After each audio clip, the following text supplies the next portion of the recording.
प्रत्येक पनीर सारखं नसतं। शुद्धतेची खात्री करूनच योग्य पनीर निवडा।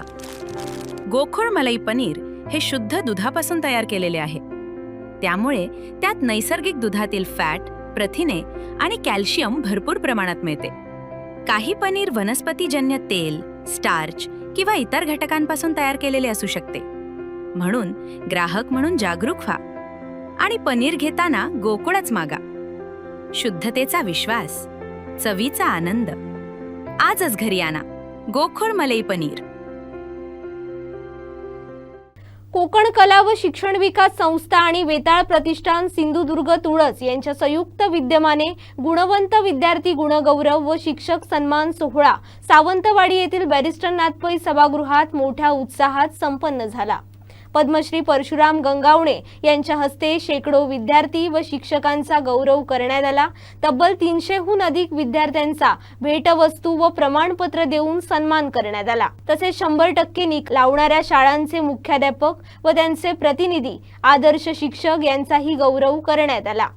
तर मी शिक्षक वर्गाला आवाहन करेन की तुम्ही त्यांच्यामधली ती बुद्धिमत्ता ओळखा। प्रत्येक मूल हे वेगळं आहे, यशाची वेगवेगळी डेफिनेशन आहे। कोण व्यवसायामध्ये करिअर करू शकतो, कोण ड्रॉइंगमध्ये चांगला चित्रकार होऊ शकतो, कोण चांगला पत्रकार होऊ शकतो, कोण एखादा चांगला व्यावसायिक किंवा चित्रकला शिक्षक होऊ शकतो। प्रत्येकाची यशाची डेफिनेशन ही वेगवेगळी आहे आणि त्याच्या त्या कलेवर डिपेंड आहे। कुणाचं यशाचं मोजमाप हे काय समाजातलं काय स्टेटस आहे किंवा काय कमवतो ह्याच्यावरून न होता त्यांनी कुठंपर्यंत त्यांच्या क्षेत्रामध्ये मजल मारली, त्यांच्या क्षेत्रामध्ये ते दादा व्यक्तिमत्व आहे का, त्याच्यामध्ये ते तज्ज्ञ आहेत का, इथंपर्यंत त्यांचं मोजमाप होणं आवश्यक आहे। त्यामुळं करिअरच्या असंख्य संधी उपलब्ध आहे। म्हणजे जसं लेले मॅडम म्हटलं की तुम्हाला जे आवडते त्याच्यामध्ये तुम्ही करिअर करा, कुठलाही फोर्स न होता। आता ही जनरेशन झेड आहे, आता झेड अल्फा आलेली आहे आणि ही जनरेशन अतिशय हुशार आणि बुद्धिमान आहे। त्यामुळं त्याचा योग्य वापर, जसं सोशल मीडियाचा मॅडमनी सांगितलं, मुळीक मॅडमनी, की सोशल मीडिया असेल किंवा यूट्यूब असेल त्याचा योग्य वापर करा। आणि जे काही अभ्यासाच्या वेगवेगळ्या मेथड्स आहेत, मी जाता एवढंच सांगेन की अभ्यासाच्या वेगवेगळ्या मेथड्स आहेत की तुम्ही आता एखादा तुम्ही पिक्चर पाहिला तर तुमचं ऑडिओ व्हिज्युअल पिक्चर पाहिल्यामुळं त्यातला आपला डायलॉग लक्षात राहतो। तसं अभ्याससुद्धा आपण आता स्मार्ट झालेला आहे, स्मार्ट टी व्हीवर आपण अभ्यास करतो, तर त्याचा उपयोग करून आपण पालक आपल्या पाल्याला दाखवू शकतो। तर त्याचा उपयोग करून ऑडिओ व्हिज्युअल जर आपण किंवा 3D मध्ये जर त्यांना आपण संकल्पना दिल्या तर ते अधिक चांगल्या प्रकारे समजू शकतात, त्याचा विचार करू शकतात, समजावून घेऊ शकतात। त्याचबरोबर त्यांचं वाचन आहे, म्हणजे काय वाचावं काय वाचू नये हा एक मोठा प्रश्न आहे। तर फुले शाहू आंबेडकरांचे समतावादी विचारसरणीचे पुस्तक वाचले पाहिजेत, तर माणूस हा माणूस म्हणून तयार होईल। म्हणजे जे छत्रपती शिवाजी महाराजांचा वसा वारसा घेऊन फुले शाहू आंबेडकरांची जी समतावादी चळवळ आहे, तर त्याची पेरणी जर झाली त्यांच्या आयुष्यामध्ये तर तुम्ही वाचन समृद्ध व्हाल, तुम्ही बोलू शकाल। आज स्पर्धा परीक्षा असो किंवा इतर कोणत्याही ह्याच्यामध्ये अवांतर वाचनाचा सर्वाधिक फायदा ह्या आम्हाला या वाचनाचा झाला। आणि ते माझे लायब्ररीयन आहेत, त्यांनी मला ती पुस्तकांची गोडी लावली। माझे वडील स्वतः शिक्षक आहेत, बहीण शिक्षक आहे, त्यांच्यामुळं मला वाचनाची गोडी लागली आणि मी त्यांच्यामुळं कॉलेज जीवनामध्ये आत्ता वाचायला वेळ मिळत नाही, परंतु कॉलेजपर्यंत असताना शाळामध्ये असताना भरपूर पुस्तक वाचली आणि योगायोगानं ज्या समतावादी विचारसरणीचे पुस्तक वाचल्यामुळं माझे विचारसुद्धा तसे समतावादी आणि दुर्बल घटकांमध्ये संवेदनशीलता असणारे ते झाले। याचं कारण ते आहे। त्यामुळं आजच्या समाजाला पुढे घेऊन जाण्यासाठी ह्या समतावादी विचारसरणीची गरज आहे आणि पालकांनी, विद्यार्थ्यांनी असो किंवा शिक्षकांनी आपण ही समतावादी विचारसरणी घेऊन आपलं बालक हे अष्टपैलू किंवा वेगवेगळ्या कलागुणांना वाव देणारं माणूस घडवणारं आपण प्रयत्न करूया। एवढं बोलून मी इथंच थांबतो। जय हिंद, जय महाराष्ट्र। मी माझं स्वतःचं काहीच तुम्हाला मी सांगणार नाही, परंतु एक मी नक्कीच सांगू शकतो की एक व्यक्ती वयाचा 10 वर्षाचा असताना वडील गेले, वयाचे 10 वर्षाचे असताना ह्या व्यक्तीचे वडील गेले आणि त्याचं पालनपोषण त्या आईने केलं आणि त्या आईने केलं। आज त्या आईमुळे मी त्यावेळेला 10 वर्षाचा मुलगा काय करणार हो? काहीच करू शकत नाही. काय मला मिळणार? परंतु जे वडील गेले ते वडील इथं ठेवून गेले आणि म्हणून आज तुमच्यासमोर मी इथं आज उभा आहे.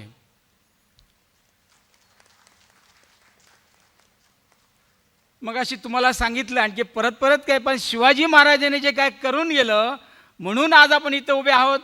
परंतु माझे वडील ते करून गेले आणि ते ठेवून गेले, ते मी जिवंत ठेवलं. आणि म्हणून आज या ठिकाणी खरोखरच मनापासून मला एक आनंद वाटतो की ज्या वेळेला 140 करोडमधून 100 लोकांचं फक्त आणि फक्त 100 लोकांमध्ये त्यांना तो पद्मश्री आणि पद्मभूषण द्यायचं ज्यावेळी होता. आणि अशा ह्याच्यात मी मुद्दाम ह्या मुलांना सांगतोय, पालकांना सर्वांना माहितीच आहे, पण मुलांसाठी हे मी मुदत त्यांचं कौतुक करतो. आणि मुलांसाठी हे कळलं पाहिजे की एक व्यक्ती 10 वर्षाचे असताना वडील गेले म्हणजे काय काय मिळूच शकत नाही, शिक्षण मिळूच शकत नाही ना. आई काय करणार? काहीच करू शकत नाही. परंतु आता ती वस्तुस्थिती नाही आहे.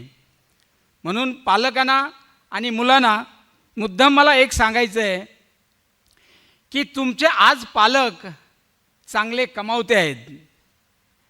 आज तुमच्या माता ज्या आहेत त्या पण चांगल्या कमावते आहेत. आणि मगाशी मॅडमने एक उल्लेख केला, तुमच्या हातामध्ये एक 15 ते 20 हजाराचा मोबाईल पण दिलेला आहे. आता अशा व्यक्तींनी त्यावेळी काय करायचं मला सांगा तुम्ही. आज मोबाईलमध्ये अनेक गोष्टी भरलेल्या आहेत आणि ह्या मुलांना वाईट गोष्टीसाठी तो आज खरा मोबाईल, खरं तर त्याच्यातलं चांगलं घ्यायचं आहे. मोबाईल इतका चांगला आहे की अभ्यासासाठी 1 नंबर आहे. एखाद्या प्रश्नाचं उत्तर जर तुम्हाला आलं नसेल तर तुम्ही लगेच मोबाईल यूट्यूबवर तुम्ही काय करू शकता, ते घेऊ शकता. चांगलं आहे. पण तेच यूट्यूब तुम्हाला काय देतं आणि फेसबुक काय देतं हे तुम्हाला काही सांगायची गरज नाही. मी एका कार्यक्रमात होतो आणि मला वाटतं नाईक मॅडम मला वाटतं होत्या पोलीस हे आपल्या ह्याच्या, आणि त्यांनी विचारलं मुलांना, जवळजवळ 500 मुलं होती त्या कार्यक्रमाला मी होतो. आता पुढे काय येणार? फेसबुक आलं, व्हॉट्सअप आला, सगळं काय आलं, पुढे काय येणार? मुलांना काही सांगता आलं नाही. पण पुढे आता आलेलं, आत्ता तर काय आहे, नवीनच्या पिढीमध्ये काय आलेलं आहे, AI आलेलं आहे. म्हणजे सगळा अभ्यास काय झालेला आहे तुमच्या आज हातामध्ये आहे. त्याचा चांगला तुम्ही वापर करू शकता ना. आणि मगाशी मॅडमनी एक चांगला उल्लेख केला, डॉक्टर मॅडमनी एक चांगला उल्लेख केला, कॉलेजमध्ये गेल्यानंतर तुम्ही चांगलं जे शिक्षक शिकवतात त्याच्यावर लक्ष द्यायचा.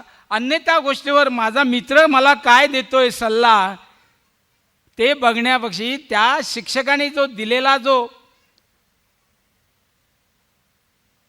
मंत्र आहे तो मंत्र घेणं गरजेचं आहे. कारण तो मित्र त्याला काय घडवतोय.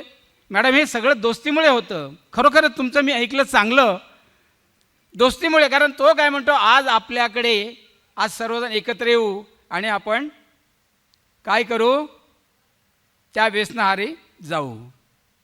चांगली मुलं. आणि कशासाठी?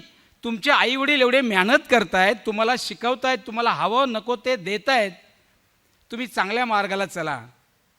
आणि म्हणून मला तुम्हाला एवढं सांगायचं आहे, हे 3च वाक्य मी बोलणार आता. स्वप्न, झोपेतच बघतात स्वप्न, परंतु ते स्वप्न बघा. आणि स्वप्न बघून झाल्यानंतर तुम्ही काय करा, कष्ट करा, कष्ट. आणि नंतर तुम्ही परत तिसरं जे आहे ते सातत्य ठेवा. माधुरी मुळीक मॅडमनी एक सगळ्यात महत्त्वाचा जो मुद्दा आहे तो त्यांनी कोकणाच्या बाबतीत, सिंधुदुर्गाच्या बाबतीत उचलला. मी आपलं धन्यवाद म्हणतो की आपल्याला हे जाणवतं आहे. हे सिंधुदुर्गातल्या लोकांना पण जाणवत असेल मॅडम. तुम्ही म्हणालात की घाटावरच्या लोकांना घाटी असं म्हणतात. ॲब्सोल्युटली खरं आहे. आपण ज्या वेळेला म्हणताय त्यावेळेला बऱ्याच वेळेला आम्ही ज्या वेळेला कम्पेअर करायला बघतो त्यावेळेला काहीतरी गमक आहे पश्चिम महाराष्ट्रामध्ये. हे आम्हाला मान्य केलं पाहिजे. आमचे विद्यार्थी 10वी 12वीमध्ये कोकण विभाग सगळ्यात पहिला असतो. गेली कित्येक वर्ष कोकणचा पॅटर्न अवलंबायचा प्रयत्न बाकी सगळं विदर्भ, मराठवाडा, पश्चिम महाराष्ट्र सगळेच विभाग करतायत. पण आम्ही 10वी 12वीमध्येच प्रथम क्रमांकाला. ज्या वेळेला प्रशासकीय नोकऱ्यांचा विषय असेल त्यावेळेला आम्ही कुठंतरी कमी पडतोय हे आम्ही मान्य करतो. आणि त्याच्यामुळेच जांभेकर सर ज्या गुरुकुलचा हिस्सा आहेत अशी अनेक अकॅडमी इथं चालू करण्याचा प्रयत्न अनेकांकडून झाला. त्यातले कोकण संस्था ही कोरोनापूर्वीची एक आहे. लक्षवेध करिअर अकॅडमी नावाची अकॅडमी आम्ही बांधण्यामध्ये चालू केली. मॅडम, आम्ही कुठं कमी पडलो तर मला असं वाटतं की आम्ही पालकांना अवेअर करण्यामध्ये कमी पडलो. कारण विद्यार्थी येणं विद्यार्थ्याच्या हातापेक्षा जास्त पालकांच्या हातात आहे. आणि इथं मला असं वाटतं की आपण फ्युचरमध्ये आम्हाला जर असंच सहाय्य केलं तर आम्ही पालकांसाठी असा अवेअरनेस कॅम्प ठेवू, जेणेकरून पालकांनी जर आपल्या मुलांची मानसिकता बदलली, आपल्या मुलांना सांगितलं की तुला प्रशासकीय सेवेत जायचं आहे, त्याच्यासाठी काय करायला लागेल, तर ती मेहनत करायची तयारी विद्यार्थी 100% दाखवतील. त्यामुळे आपण थोडासा वेळ द्यावा. आम्ही ॲब्सोल्युटली अशा पद्धतीचं काम करण्यामध्ये खूप इच्छुक आहोत. त्याच्यानंतर लेले मॅडमनी पण एक छान उदाहरण दिलं ज्याच्यामध्ये ते म्हणाल्या की किती वेळ अभ्यास, एक दिवस अभ्यास की वर्षभर अभ्यास आणि त्याचा रिझल्ट. लेले मॅडम, आपण मला माहीत नाही, कोकणाचा इतिहास आहे, कोकणातली लोक नारळाचं झाड लावतात, बरोबर ना? कल्पवृक्ष म्हणतो आम्ही त्याला. नारळाचं झाड आमच्या जुन्या पिढीने लावलेलं असतं आणि जी दुसरी पिढी आहे ती नारळ खातात, अशी आमच्या कोकणातली पद्धत आहे. पण रिसेंटली काय झालं आहे की मला असं वाटतं की कुठंतरी तो बाहेरच्या राज्यांचा पगडा असेल आमच्यावरती. आम्ही हल्ली केळीची झाडं लावू लागलो, आम्ही हल्ली अननसाची झाडं लावू लागलो. आणि केळीच्या झाडांची आणि अननसाच्या झाडांची मला वाटतं आमच्यामध्ये ती जी मानसिकता आहे तशी होऊ लागली.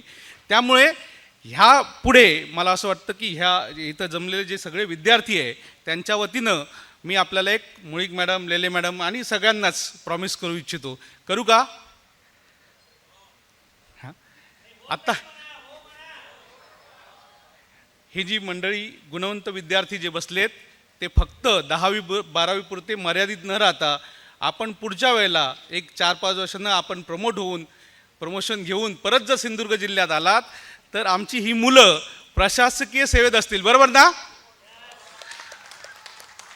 याच्यासाठी शिक्षक, पालक तर मेहनत घेतीलच.